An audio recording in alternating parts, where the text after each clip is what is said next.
Hopefully everyone's still awake. Yeah? The other people in the back, everyone's good? Good.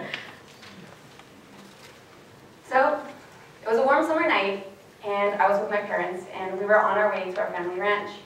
I was sitting in the back seat of the truck, and I remember looking out the window. It was pitch black, but from a distance I could see the silhouette of the mountains. And as we're driving down this dirt road, my dad stops.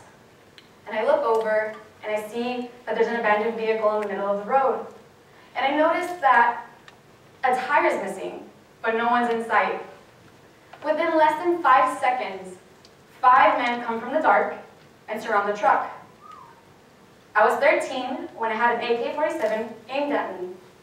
Now, most 13-year-olds would be very terrified. But being me, Jazz, I was in awe, I was thrilled. And I was thrilled because I couldn't wait to go tell my friends in middle school. Because I knew that they would think it would be so cool. Because growing up back home, we saw a lot of movies and heard a lot of music and saw a lot of music videos that glamorized this type of situation. And I didn't know it then, but I was glamorizing this particular situation. But the reality is, this isn't a Netflix series, this isn't Narcos, this is real life. And in 2018, el Instituto Nacional de Estadística y Geografía released this, stating how Mexico had reached its highest level in murders, many of them drug-related. So many of you guys might be asking you, who's that girl? Where's she from? My name is Jazzmina Redondo. I'm from the Old Pueblo, also known as Tucson. It's a town 70 miles away from the largest port of entry in Arizona. As you can see here, it's super close to the border. So growing up, I grew up in the United States and as well in Mexico. I actually hold a dual citizenship. And if you haven't gone to Mexico, you should definitely go. The culture is rich, the food is amazing, and the tequila is on par. But like any culture or any country, it has its pros and it has its cons. Mexico specifically has this thing called cartels. Now, as you can see on this image, there's different colors.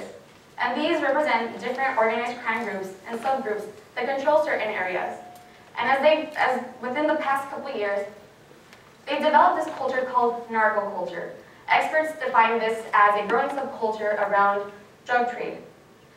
It celebrates a glamorized lifestyle of drug trafficking, revolving around power, drugs.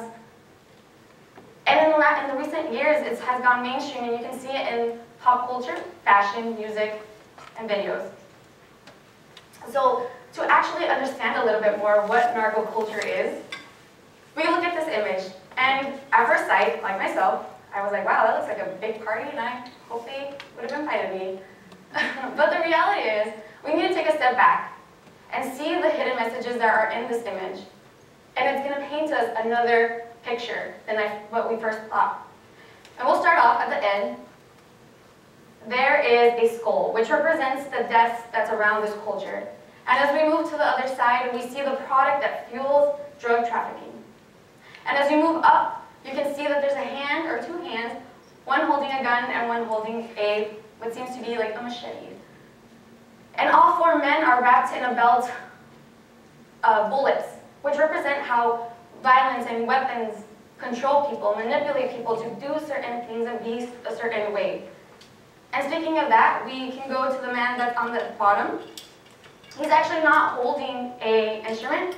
He's actually holding a gun, and he's pointing it at the man playing the trumpet, which shows how in this culture, guns and violence control people, or musicians.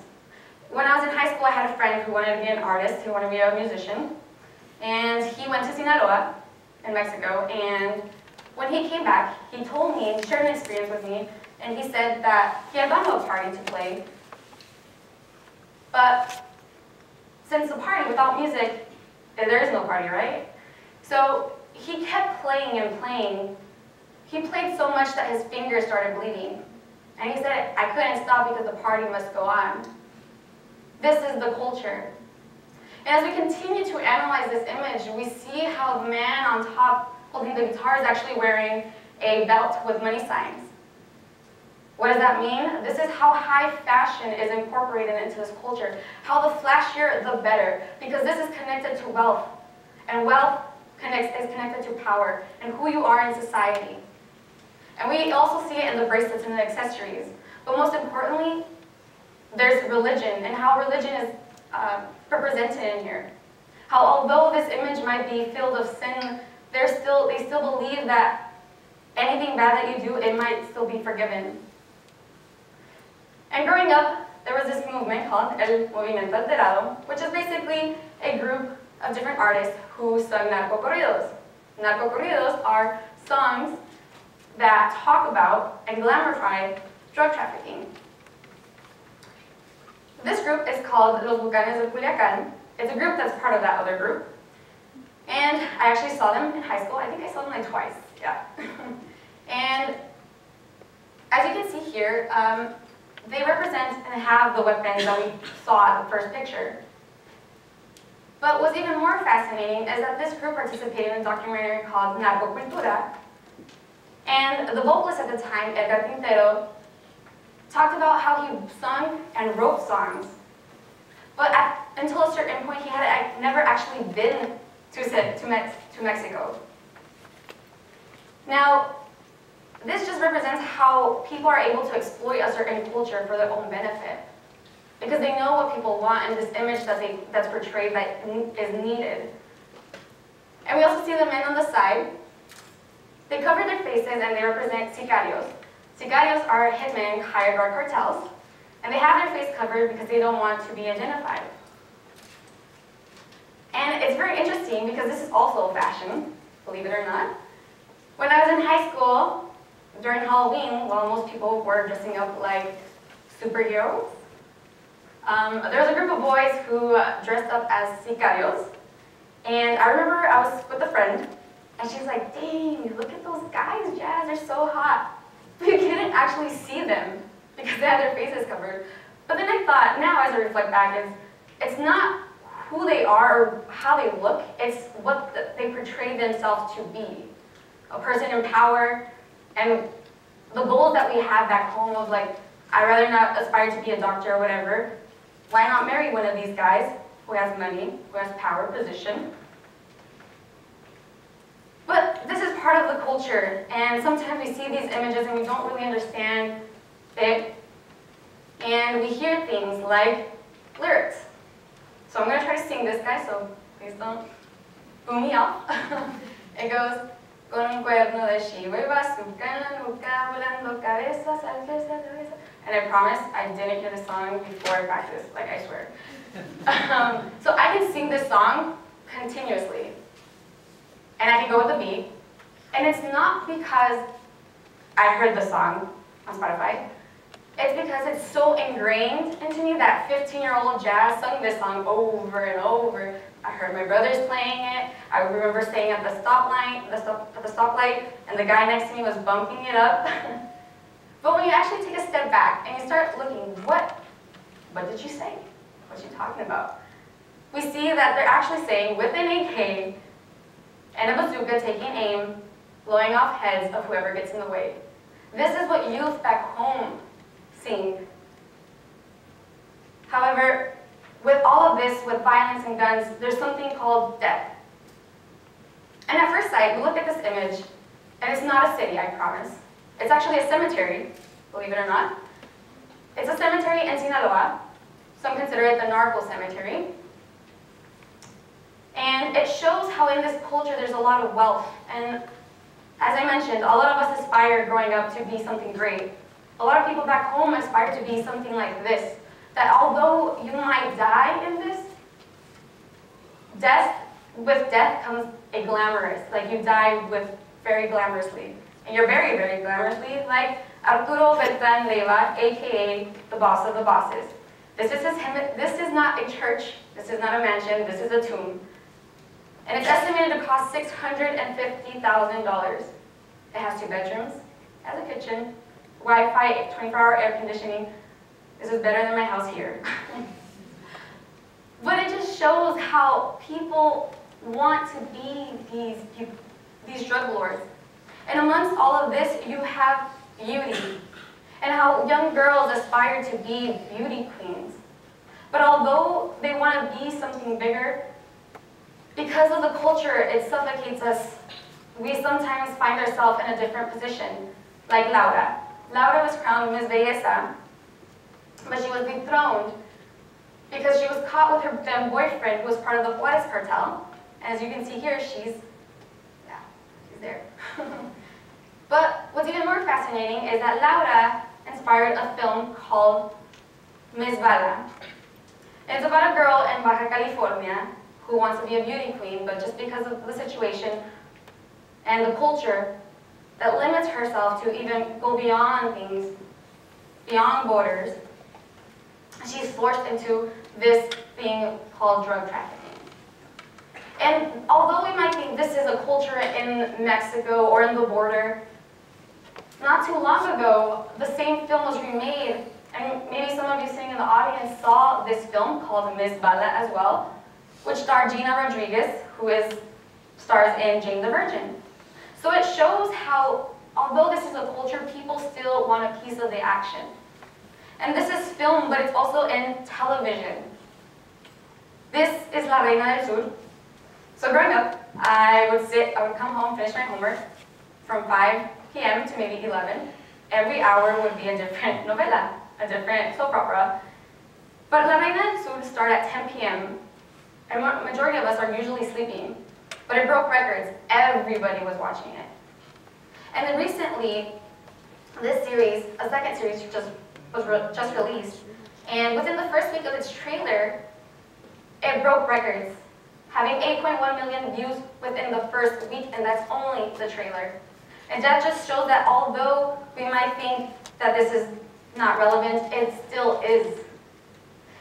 So much so that even Hollywood stars and filmmakers like Sean Penn want a piece of the action.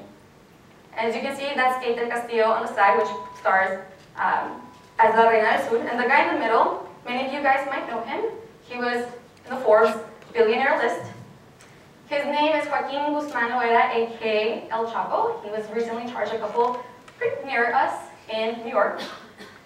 And although he might be seen as a public enemy, people still idolize him. People still want to be him amongst it all. That even so, when this picture was released, the same shirt that he had was basically sold out.